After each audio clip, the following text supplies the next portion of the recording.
Hey guys, this is James from TeaDB, bringing you InBetweenIsode number 21. And so, backed by popular demand, I am doing another episode on Teaware. And so, for this episode, I'm going to focus on more peripheral Teaware. This stuff isn't really essential at all. Maybe it's for you, maybe it's not. Some of these things are used, some of these things are used more frequently, etc. So I'm going to talk about each of these things. And let me first note by saying my own philosophy on Teaware. Some people are really into the beauty of Teaware and like to get really beautiful pottery or Ishin clay teapots and stuff like that.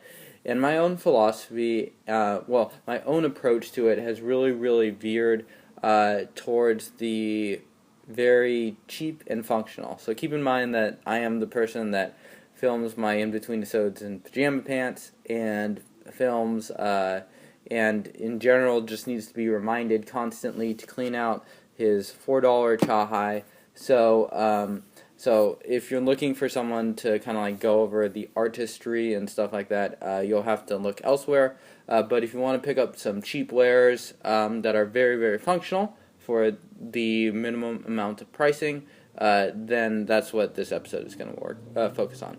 So the only piece of Teaware here that I do not use regularly, and I still use it maybe once every other week or whenever I have tea people over, is the tea tray, which seems like a really nice, very easy to use. And so the tea tray is nice because you can pop this guy out, and it basically is a tray, and the water builds up there, and then you just toss it in the sink. Very simple. It's nice because you don't have to worry as much about making a mess and stuff like that.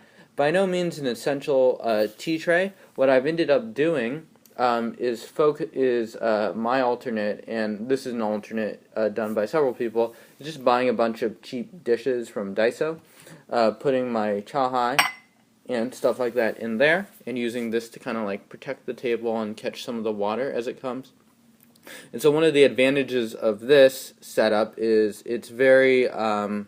it forces you to just be neater. So in some sense, the advantage of using that is is also they're kind of two sides of the same coin, to put it simply.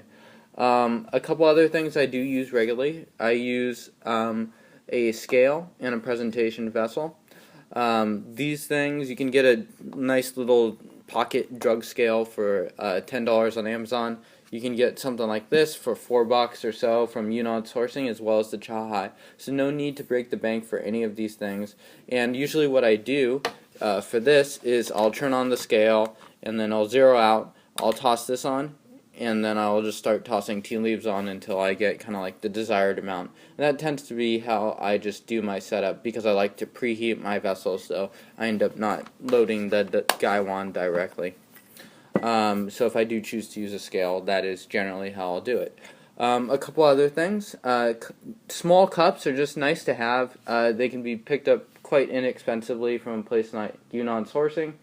And really, in general, what I'd recommend for people interested in picking up these wares is just to put a large order with a bunch of $4 to $5 things at Sourcing, some Gaiwans that pique your interest, and that just tends to be the most economical way to go. Alternatively, you could look at your Chinatowns.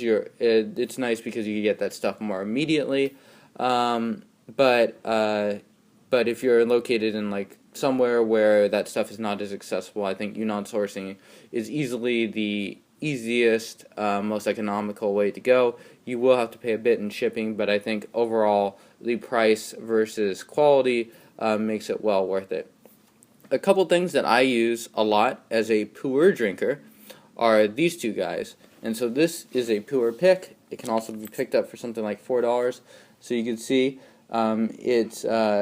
it's used essentially to pick apart the pu'er. And this thing, surprisingly, quite useful. So you can see it's structured here where it's got an opening, and it's designed to be able to fit like a 357 to 400 gram cake right there.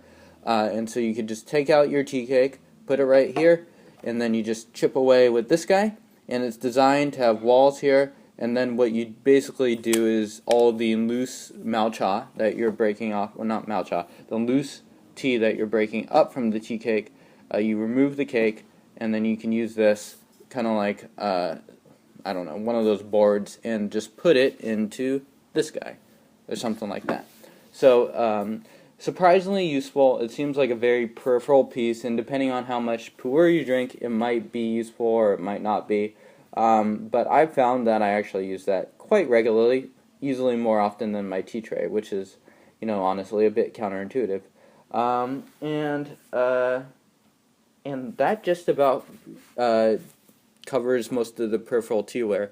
Teaware is not really something that I focus on a whole ton. I'm more of a tea drinker at heart, so I don't really focus too much on the beauty of tea or the craft of tea as much as some other people might. And so, yeah, please let me know how you like this episode. If there are specific things that you'd like me to cover on tea or teaware, please let me know. And thank you guys for watching, and cheers.